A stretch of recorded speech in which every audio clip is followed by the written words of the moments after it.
Hey guys, what is going on? And this is going to be your Saltmine 2 recap. We're going to be going over days 1 and 2 today, and then we'll talk about days 3 and 4 tomorrow, so then we're caught up with everything that's happened so far in the Saltmine. So yep, as always, without further ado, if you guys do enjoy, make sure you hit subscribe.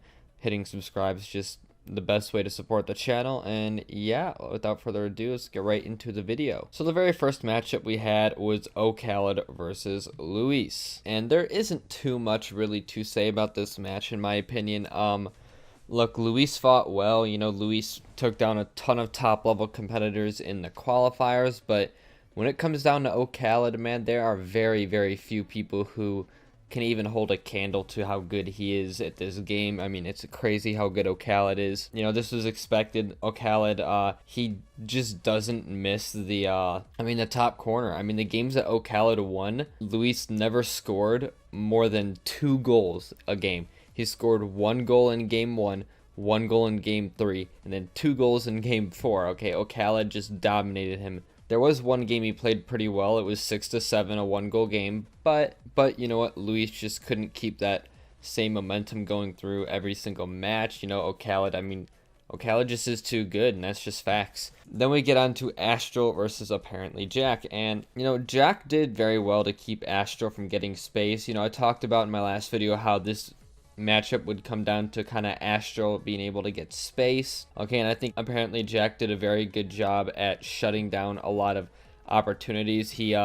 I saw Jack picked his challenges very well so that the ball would be pretty much unlikely to, let's say, roll up the wall or go in the air, because every time the ball was in the air, alright, Astral beat apparently Jack. I don't think apparently Jack ever beat Astral in the aerial game. Okay, Astral just is the fastest player in the game right now, or one of the fastest. And it really came down to those aerial plays in this game. Okay, just all the aerials that Astral had beaten apparently Jack to. Every time apparently Jack gave Astral space, okay, I mean, it was a goal for Astral. I remember a lot of times you would think, okay, apparently Jack has a lot of control, but then like half a second later, you see Astral off the ceiling with this flip, in a perfect position to score. Okay, Astral is very good, at creating those mechanical plays, and he took down apparently Jack. Then we had Giorious versus Dead Monster, and Giorious had a ton of mechanical plays, okay?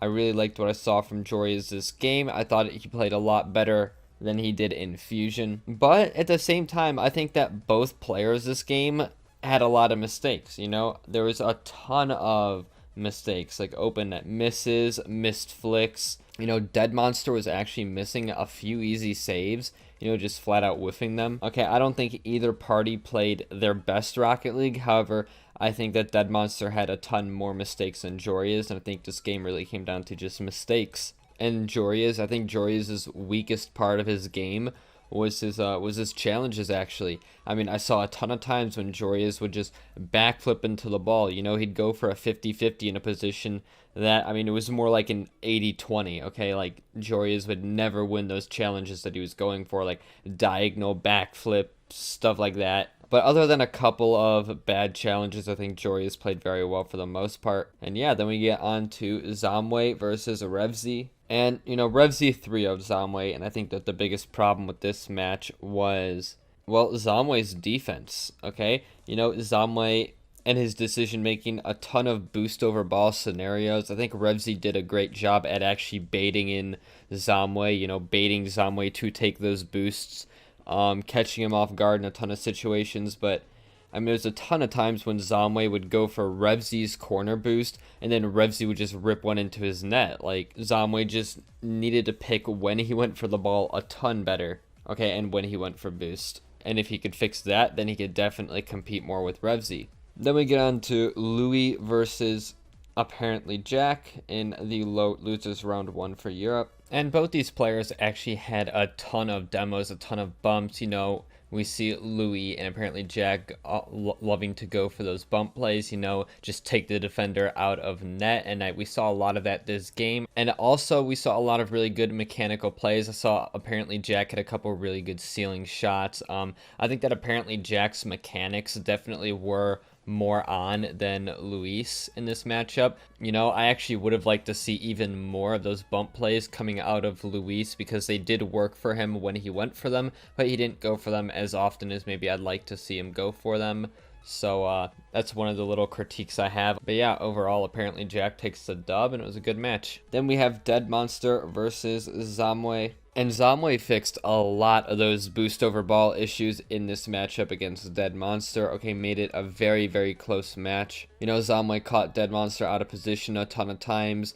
But then when Samiway was up 2 games to nothing, Samiway was playing faster, he was playing more aggressive, had all the pressure. Well, after that, Dead Monster started to turn it around, and Samiway actually looked pretty slow to the ball in some points. Okay, I think that Samiway's overall speed, his aggression, toned way, way down, and Dead Monster was able to complete the reverse sweep against Samiway. And the ending of the game, alright, Game 5, it was 5-4 with 3 seconds left on the clock. Okay, Samiway had an open net, but he shot it too slow because he was probably nervous, and it just rolled, and the ball rolled, and the ball stopped halfway on the goal line as the timer hit 0, and Samiway threw the game. You know, just very, very heartbreaking to watch. You know, Samiway definitely should have tied it up with 0 seconds left, but it didn't happen, unfortunately, and Dead Monster takes the dub. And then let's move on to North America. Okay, I started with Europe first just because that's kind of how Johnnyboi'S been doing it, Europe first. Let's start off with Firstkiller versus J-Bot. That was the first one to happen, and I mean, it was a 3-0 for Firstkiller. You know, J-Bot is not a bad player by any means. J-Bot's an insanely good 1v1 player. It's just that Firstkiller is a lot better of a 1v1 player. Okay, there is not a lot of people in the world who can beat Firstkiller. I mean, it's just so hard. Okay, so tough to beat a player like Firstkiller that I'm actually really just not too surprised that J-Bot got 3-0'd. Okay, Firstkiller is just one of the fastest players in the entire game of Rocket League right now. And you know what? You can't win a game of Rocket League if you can't even touch the ball. That's just how it is playing against Firstkiller. Then we get on to Magicbear versus Lionblaze. And this game was a battle of speed. Both their speed was top tier, top class. The only thing that I wasn't a fan of was shot accuracy. I think that their shot accuracy definitely lowered due to how fast they were trying to play. You know, I think the main thing that separated the two was Lionblaze's defense. Lionblaze has always been just a very good defensive player, and you know, he showed that in this game, and that's why he was able to beat Magicbear so convincingly. Then we get on to Mile versus Sharif, and a ton of kickoff goals, honestly. Sharif had a ton of huge 50-50 wins to help him score. You know, Sharif was playing a very weird kind of play style. At the beginning, he would just be diving in at challenges over and over again, and getting a lot of just huge 50-50 wins. But Mile quickly adapted to that, saw just what he was going for, you know, and he was able to adjust his game around Sharif's playstyle. Okay, I really love how Mile ended up playing it, because once he realized that Sharif was going for the crazy 50-50s in the midfield, you know, Magicbear kind of started to slow down his game, you know, took more control of the ball, started to really focus more on his 50-50 game, and started to come out on top of those 50-50s a lot more.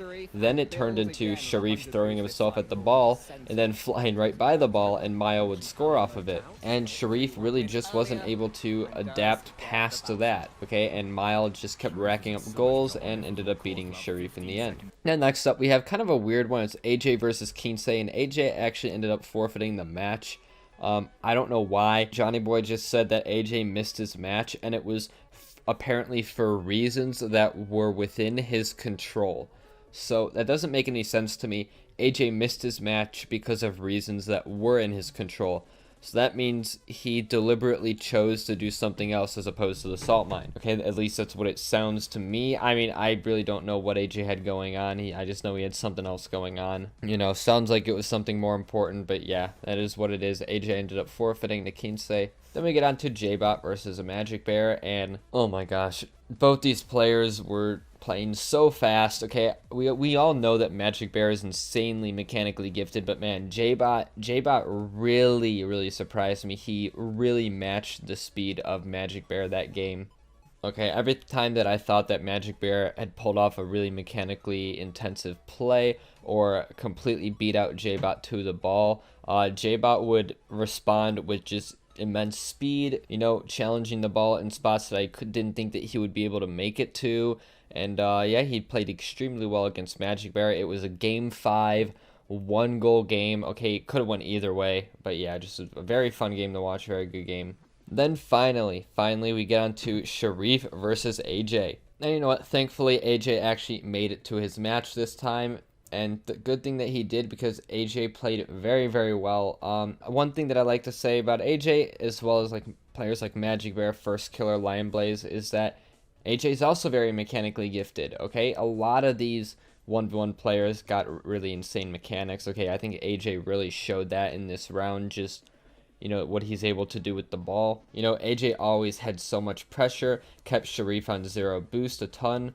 But I think that Sharif's main thing that worked for him was the fact that he got a lot of counterattacks, okay? Like I said, AJ did have a ton of pressure, but AJ did overextend quite a lot, and I think that was AJ's weakest part of his game. I think that if AJ could fix when he overextends for the ball, he would be a much better 1v1 player, because AJ is very good at keeping pressure right now, using his mechanics to stay on the ball, you know, keep it in his opponent's half. However, maybe when AJ doesn't have a ton of boost, he'll still go for the ball in a tight spot, or when he should turn around, he won't. So I think that was what AJ needs to work on. That was the weakest part of his game. That's where Sharif was able to counter on him. But other than that, I think AJ played very, very well. And yeah, that's everything now. That is all the matches I wanted to talk about. That's about 12 matches. Jesus Christ. And I mean, yeah, we're going to talk about the semifinals tomorrow, so stay tuned for that. And yeah, let me know what you guys think of the Saltmine so far. How are you guys enjoying it? Have there been any upsets to you guys? Have you guys kind of expected everything like Firstkiller and Okhalid making it through? You know, but yeah, let me know what you guys think. Thank you all for watching. Make sure to hit subscribe if you haven't yet, and I'll see you in the next one. Peace.